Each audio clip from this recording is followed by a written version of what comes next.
Bismillahirrahmanirrahim. Assalamualaikum warahmatullahi wabarakatuh. Salam sejahtera kepada para pelajar yang hadir pada petang ini, pada malam. Okey, terima kasih. Saya ucapkan selamat datang kelas PM kita. Okey,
Okey, para pelajar kejap. Ada suara. Kejap ya. Waalaikumsalam Nizam. Okey. Okey. Jom. Uh, Okey, sebenarnya untuk first class ni, saya kalau boleh saya nak tunjuk benda ni dulu. Seperti yang kamu lihat dekat sharing screen ni, format HPM untuk subjek Bahasa Melayu. Benda ni yang saya nak terang awal-awal. Sebab kejap lagi saya akan satu formula. Satu formula macam mana nak konsisten, maintain, pada masa yang sama kamu tak ketinggalan. Kamu dapat catch up. Walaupun kamu belajar BM, bukanlah kebanyakan pada pandangan pelajar, BM dan English ni adalah antara subjek yang tak perlu belajar secara konsisten.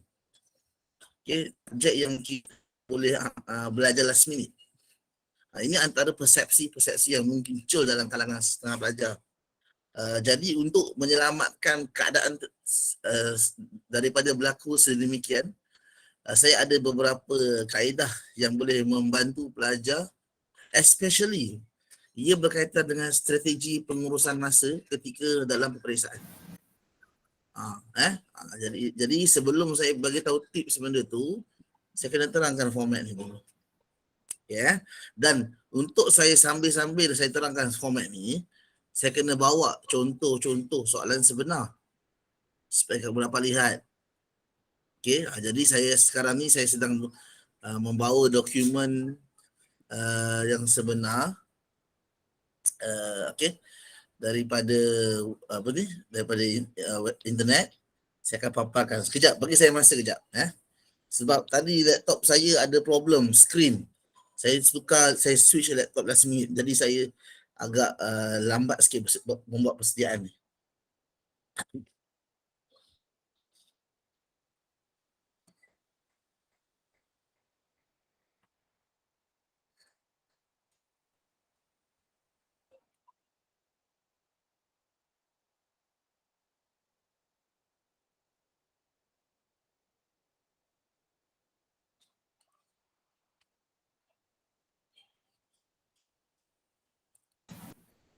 Cikgu lag ke cikgu? Ya, Cikgu lag ke? kejap. Yes. Lag. Ha. Lag. Sekejap. Ya. Okay.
Okey, kejap ya.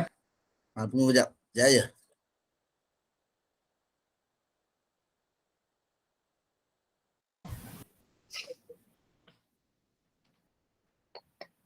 Ah,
Okey.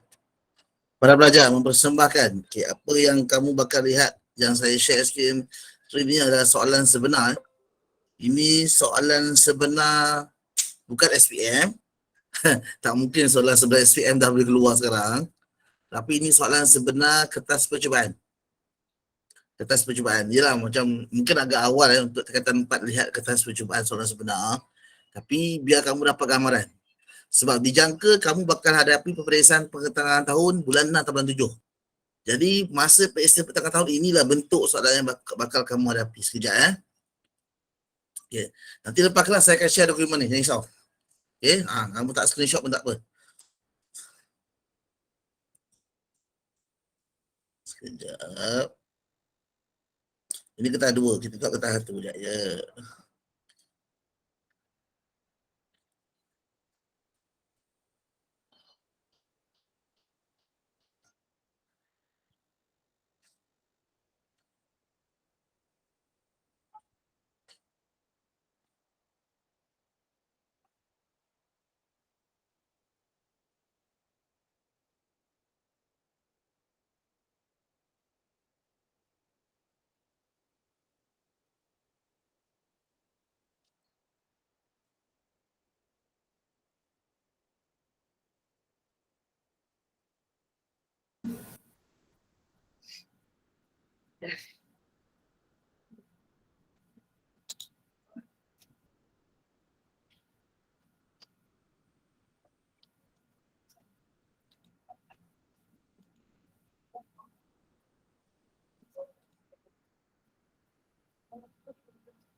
Sekarang saya dah share. Yang ni bagian lain pula. Okay, semua orang perhatikan betul. Wow. Ujian lisan mendengar. Okay, saya yakin majoriti kamu sekarang sudah nampak benda yang sama. Betul ke? Betul. Kan, ujian lisan mendengar kan? Okay. Sekarang saya zoom kat ujian soalan ni. Ujian lisan mendengar ni. Kamu tengok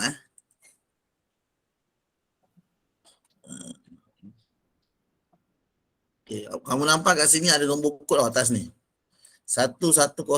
Ini nombor kod SPM Kertas Bahasa Melayu. Okay. Sekarang tengok nombor berapa ni. Nombor 4. So maksudnya ujian lisan adalah kertas nombor 4. Okay. Jadi yang mana kertas nombor 3? Ni. Yang Okay, yang ni. Saya tunjuk kamu pula. Oh, haiwan liar pupus. Okay. Okay, sekarang ni kamu nampak tulis kertas 3 1103/3. Okay.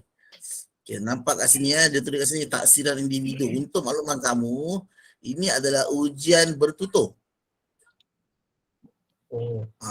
Ini ujian bertutur. Ujian lisan tadi mendengar. Ini ujian lisan bertutur, bercakap. Yang ada sesi individu dan ada sesi berkumpulan. Saya scroll saja. Kejap lagi kita akan tengok. Yang ini next time saya akan, ini tak tahu tahun ni pun tak apa. Kamu akan diberi taklimat, dilatih dengan betul-betul kat sekolah. Sebab kamu masih lagi form 4. Jadi tak risau. Cuma saya just nak beritahu awal, hakikatnya untuk subjek Bahasa Melayu kamu ada 4 kertas. Yang mana keempat-empat kertas ni markah akan dicampurkan semula. Dia akan bahagi 300. Saya akan tunjuk contoh penyeraan dia sekejap. Ya. Simple je. Dia bukan nak pergi benda-benda apa pun. Sekejap ya.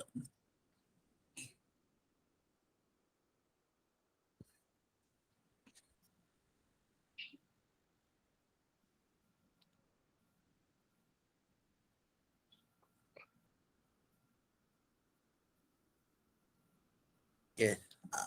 Tadi sedikit imbasan tadi tentang kertas 3 dan kertas 4. Kertas 2, kertas 1 kejap saya tunjuk. Okey. Saya tunjuk awal Okey, kertas 1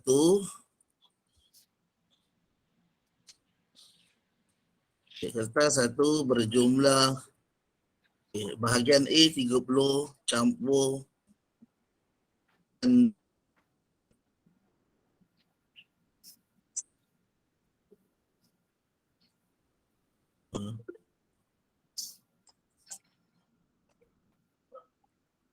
ni 70. Bahagian B 70. So total adalah 100. Okay. Kertas 2 pula. Okay. Bahagian A 35. Okay. Tambah bahagian B 35. Tambah bahagian C 30. Jumlah 100. Kertas 3. Sesi saya tak ingat pecahan tadi berapa. Tapi yang saya ingat confirm. Jumlah kertas 3 ialah 70 markah. Dan kertas 3 bertutur Dan kertas 4. Kertas 4. Ujian lisan mendengar. Jumlah markah 30. Ya, betul. Jumlah kesemua ialah 300. Okay. So maksudnya anda itu kalau kamu dapat campur semua ni kamu dapat kamu dapatlah katalah 210. Ia akan dibahagi dengan dibahagi dengan 300 barulah didarab dengan 100. So dapatlah markah kamu berapa persen. Macam itulah. Saya tunjuk abang awal ni bukan nak tak takutkan apa ataupun bukan dah nak jawab benda-benda apa cikgu. Kelas pertama dah tunjuk markah apa lah cikgu tak motivasi langsung. Bukan bukan. Maksud saya ialah saya nak kamu tahu hakikat bahawa kamu bakal hadapi 4 kertas. Okay. Namun begitu, walaupun kamu lihat betul-betul memang saya kata 4 kertas, tapi di sini kita nampak fokus. Fokus kita bukan pada kertas 3, bukan pada kertas 4. Fokus kita lah pada masih lagi macam biasa, kertas 1 dan kertas 2. Macam subjek-subjek lain juga. Yang majoriti subjek lain ada 2 kertas kan. Okey untuk BM dan BI je ada 4 kertas. Untuk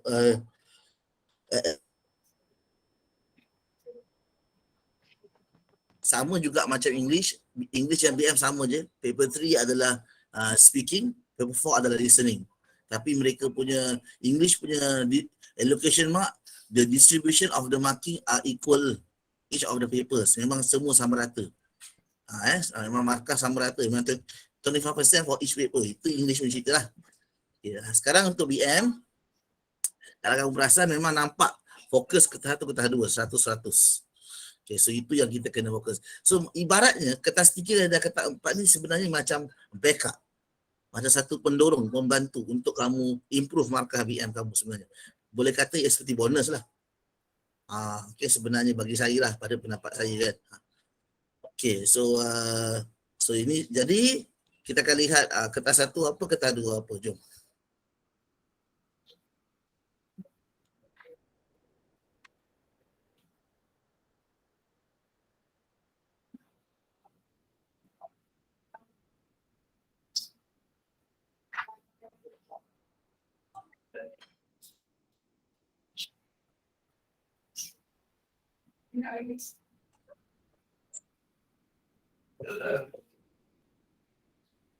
Alamak. Kenapa tak sangka Sarawak keluar ini. Okey, tak apa. Saya dah share dah. Kamu tengok. Sarawak keluar email saya tak perasan. Apa dia? Okey.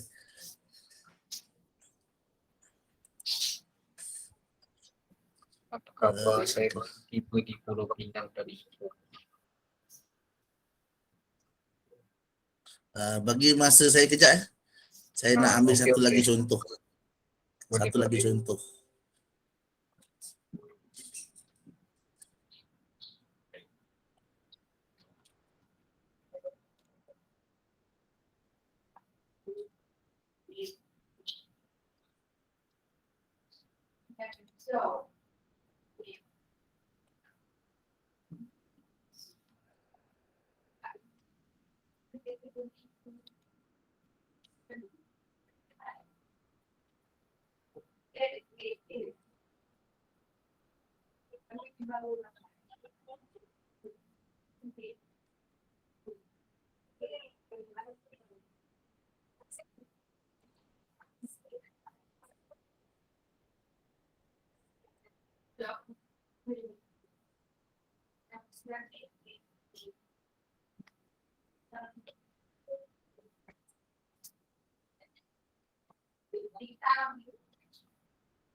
Sekejap azan sekejap. Nanti saya sambung. Alright. Tengok dulu.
M.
Apa nama, adalah kertas 1 percubaan negeri 9. Okey, tadi sebenarnya saya tunjuk Sarawak punya tu.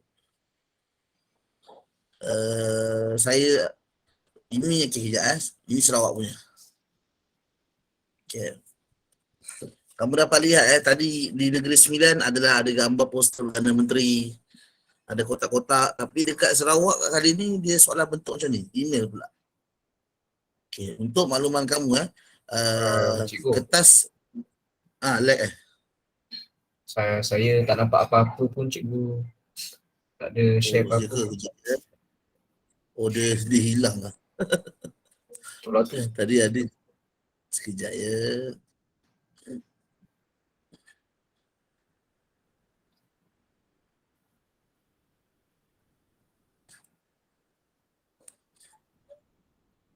Okay dah, thank you beritahu. So students, Tak kalau ada apa-apa problem, awak kena terima saya. Saya pun tak dapat monitor sepenuhnya. Okay, terima kasih. Okay, so apa yang ada sekarang ni adalah soalan bahagian A ataupun kita panggil soalan karangan. Kertas 1 untuk makluman pelajar form 4. Okay, kamu kena tahu satu hakikat. Bahasa Melayu adalah satu-satunya subjek dalam SPM yang mana karangannya adalah dipanggil dalam kertas 1. Karangan wujud dalam kertas pertama, kertas 1. Biasanya kalau karangan, esei, kertas yang perlu banyak tulisan, kira-kira menulis panjang-panjang lebar, biasanya adalah kertas 2. Tapi untuk subjek bahasa Melayu terbalik. Karangan adalah satu-satunya, BM adalah the only subject that consists within the first paper is the essay. Maksudnya dalam kertas 1 adalah karangan. Biasa subjek lain kertas 1 adalah objektif. Subjek lain kertas 1 biasanya soalan struktur. Okay, tapi untuk BM dia terbalik. Yang bukan karangan adalah pada kertas 2. Okay, kertas 2 yang bukan karangan. So kertas 1, inilah struktur dalam kertas 1, ini bahagian A. Okay, ini bahagian B. Kau nampak bahagian B, ini bahagian B adalah totally sama macam karangan kita belajar sejak sekolah rendah. So all the years we study for BM, selama ni kita letak usaha yang sangat berat untuk buat karangan, kita belajar berhempas-hempas buat karangan sejak sekolah rendah. All for this one. Segala-galanya hanyalah semata-mata untuk jawab yang ini. Bahagian ni. Ni. Kamu tengok 350 hingga 500 patah kata. Banyak kan? Okay. So, inilah dia bentuk soalannya. Dalam bentuk kotak apa semua. Okay, nanti next time kita akan tengok secara terperinci lah. Saya just buat introduction sahaja. So, segala-galanya adalah karangan fakta. Tidak ada format kecuali boleh keluar satu. Contoh yang ni, kau nampak. Teks syarahan. Majoriti soalannya 4-4 akan ada karangan fakta. Tapi boleh salah satu keluar yang ada format. Okay. Boleh jadi salah satu ada format. Tapi majoriti biasanya adalah fakta. Okay. Okay. So di manakah karangan format yang kita belajar selama ni? Surat, laporan, berita, temu ramah, ucapan, apa lagi, syarahan. Apa lagi korang form 1, form 2, form 3 korang ada belajar karangan email kan. Kat mana semua terkeluar akan keluar kat bahagian A. Sebab tu kamu lihat kat sini, bahagian A 30 markah ni untuk negeri Sarawak dia buat email. Okay, tapi bila kita pergi dekat negeri 9,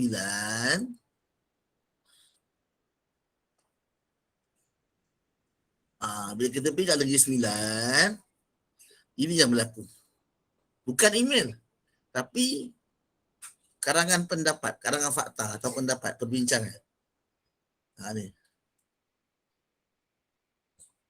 Okey. So ini yang keluar.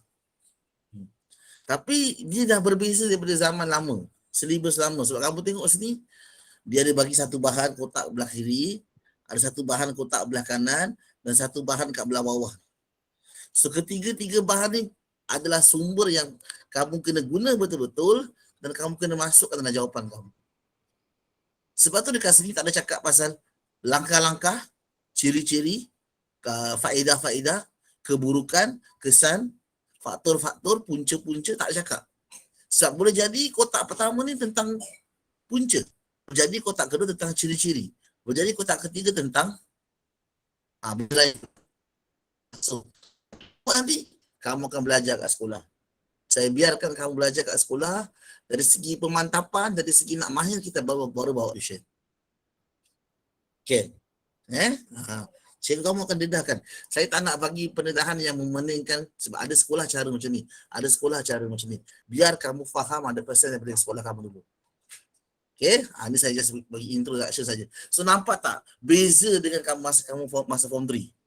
berlaku satu perubahan yang agak drastik dari segi soalan karangan. So kamu kena bersedia. Para pelajar kenapa saya katakan bersedia? Sebab tadi dekat Sarawak soalan email. Dekat disiplin akademik soalan fakta.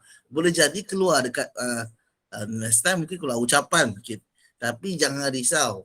Majoriti soalan memang akan dikeluarkan karangan pendapat ataupun fakta. Sebab ia lebih mudah untuk ditanda, lebih mudah untuk pelajar membentangkan idea. Kalau email tadi bagi saya no comment. Dan kamu tak boleh pilih kalau keluar email lah. Itu untuk SPM nantilah kan. Dan saya rasa untuk peringkat sekolah, ujian bulanan ke akhir tahun ke, biasa sekolah akan bagi karangan sebegini. Okey, kamu nampak ada poster ya. Ini poster. Kadang-kadang iklan jawatan kosong. Kadang-kadang iklan karnival ke pameran ke apa macam itulah. Kadang-kadang iklan dalam internet. Dia akan pelbagai bahan kat sini. Okey, so ini cukup untuk kertas 1. Jom kita lihat kertas 2. Kertas 2 yang nanti ya. Okay.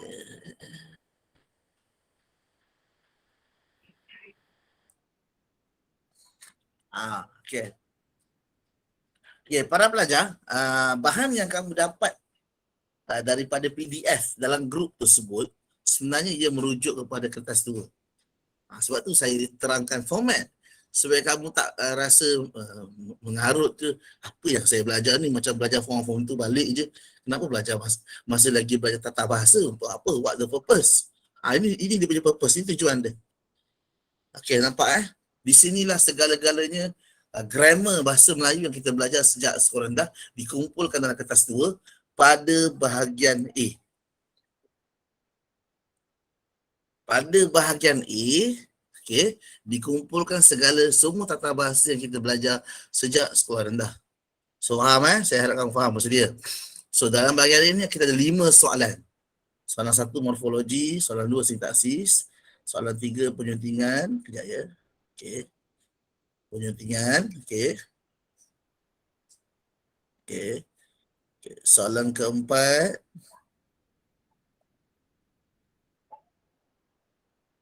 Okey, dan soalan kelima. Okey. Okey, saya rasa soalan kelima saya tak payah komen banyak. Saya rasa semua orang tahu soalan peribahasa. Okay, cuma kali ini dia lebih mencabar sebab kita kena teka peribahasa. Kadang-kadang kita kena bagi maksud peribahasa ataupun kita kena cari another peribahasa yang lain yang almost similar meaning or totally same meaning. Kena cari peribahasa yang hampir sama maksud ataupun betul-betul sama maksudnya. Macam biasalah kita tahu bagaimana acuan begitulah kuihnya. What are those another peribahasa yang same meaning? Siapa boleh beritahu? Bagaimana acuan begitulah kuihnya? Kita ada 20 pelajar kat sini, 20 lebih. Siapa boleh beritahu saya? For example, bagaimana acuan begitulah kuihnya? Apa peribahasa lain yang hampir sama maksud atau sama maksud? Jawab.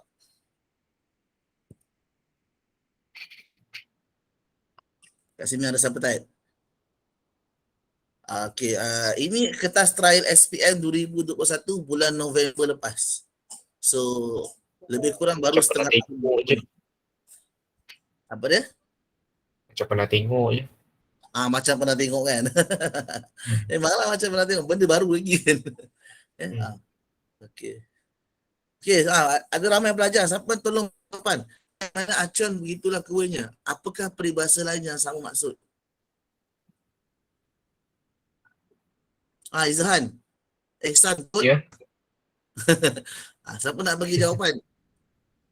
Bagaimana acuan begitulah kuihnya? Apa peribahasa lain yang sama maksud?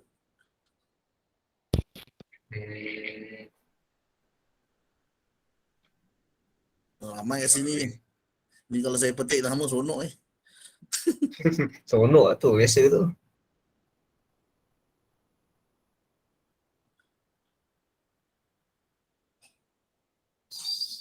Apa tadi cikgu cakap apa tadi? Bagaimana acuan begitulah kuihnya? Bagaimana acuan begitulah kuihnya. Tak ingat Apa maksud peribahasa tu? seseorang anak itu akan mengikut perangai bapa atau ibunya. Apa peribahasa yang pasal benda tu? Anak akan ikut perangai ibu apa? Peribahasa apa yang Sikap senang kita? peramah.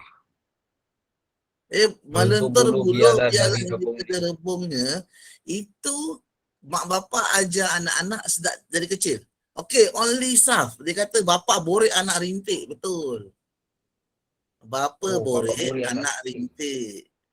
rintik. Ini biasa dengar kan sekolah dah. Bapa borek anak rintik. Okay. Bagaimana acuan? Begitulah kuihnya. Sama maksud. Lagi satu peribahasa yang sama maksud juga. Siapa tahu?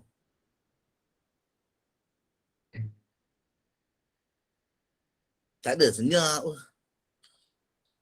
Tak tahu lah saya. Siapa tahu lagi? Okay, saya bagi clue. Dia pasal kuah tumpah. Kuah tumpah. Oh.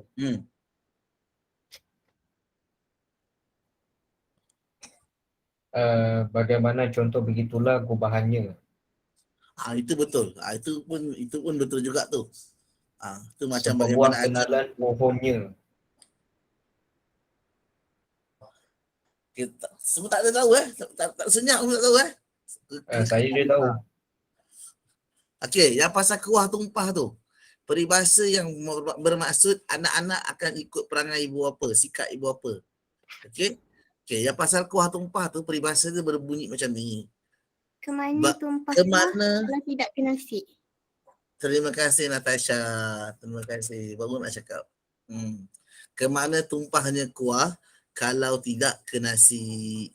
Kalau saya, kuah tumpah lap lah. Macam mana boleh pergi ke nasi?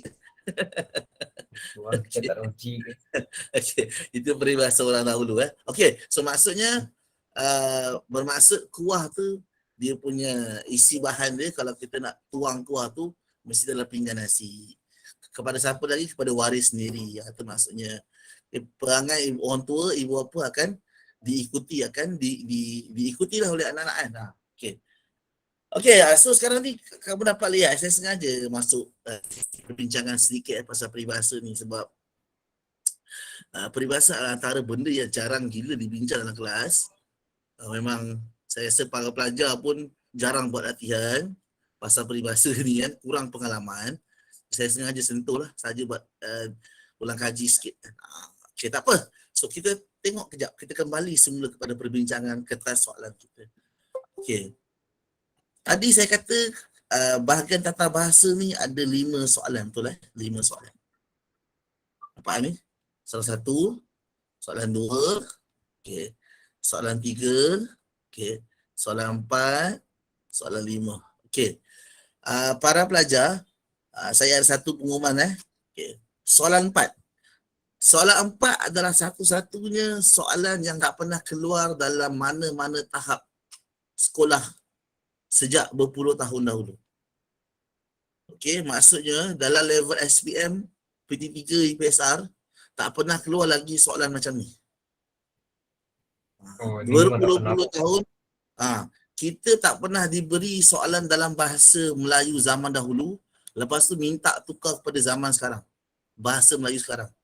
Belum pernah keluar lagi soalan macam ni.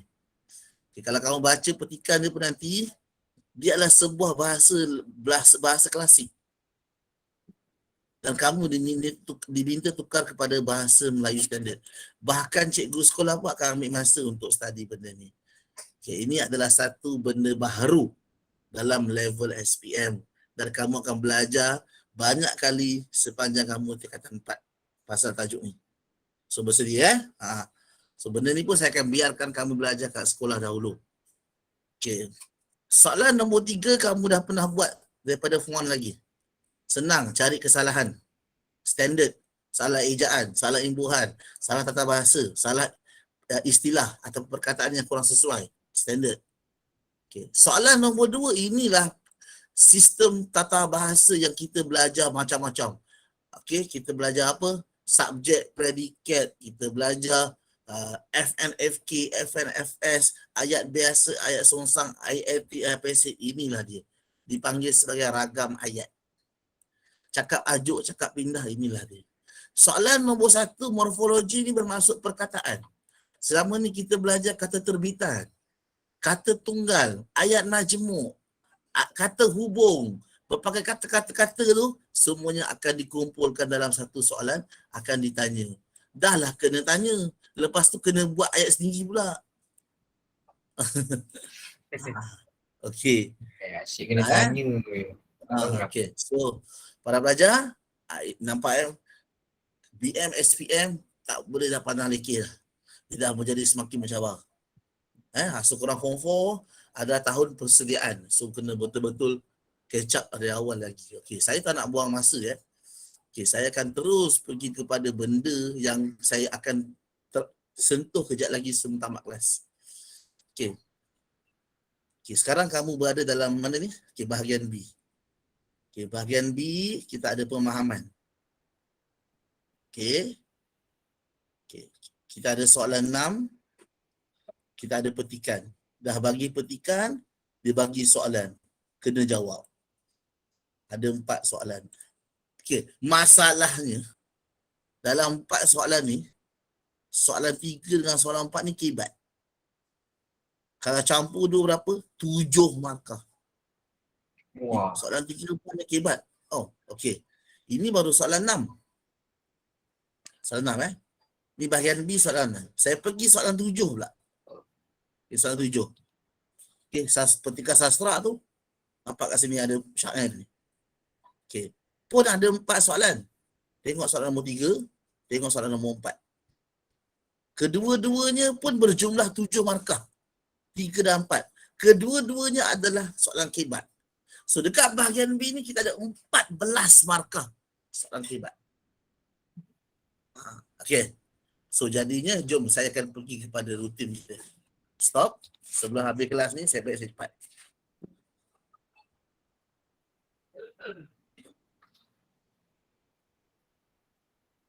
Saya ada benda nak share dengan korang. Okay.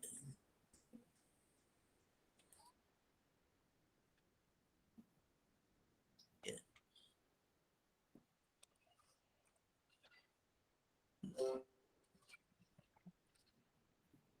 Masuk page lain Ni page tadi je. Saya masuk page baru. Oh. Okey.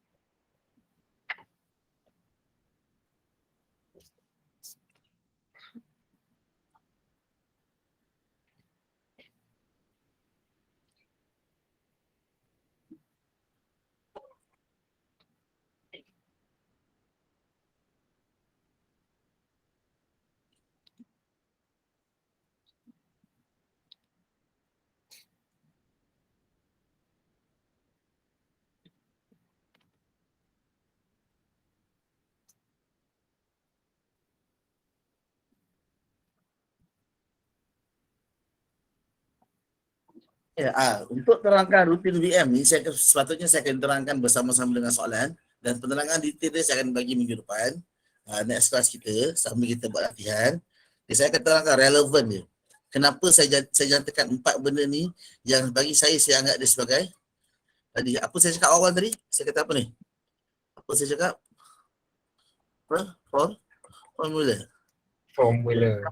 Formula untuk awak konsisten.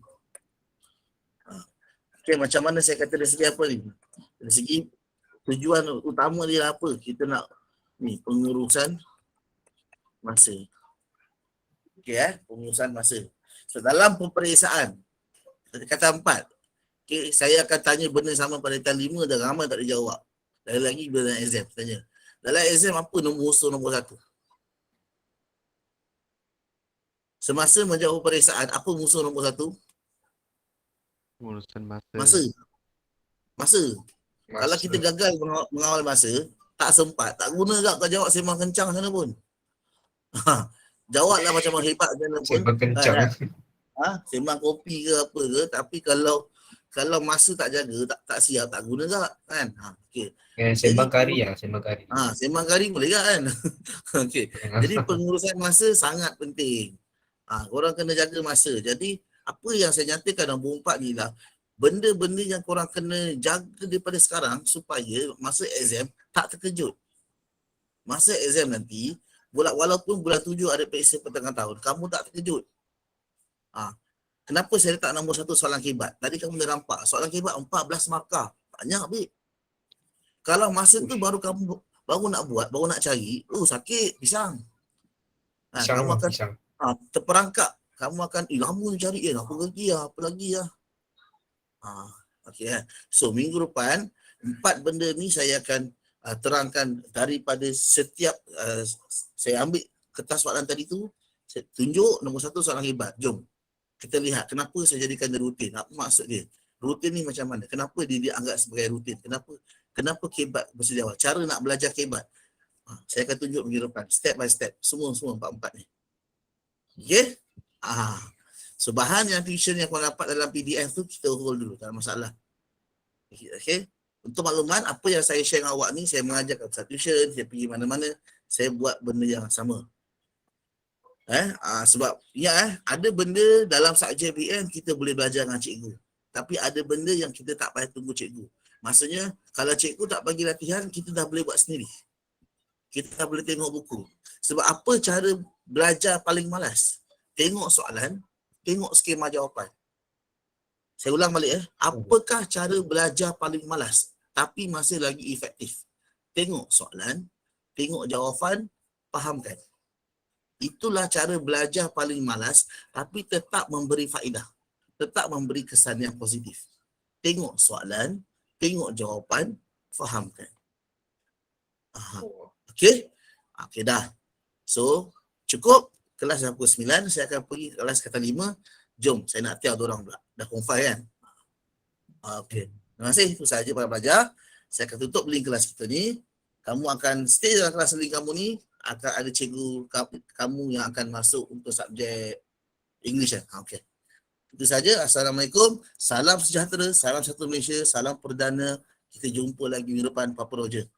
Bye. Assalamualaikum warahmatullahi wabarakatuh. Okey, bye. Papa Roger gerak dulu.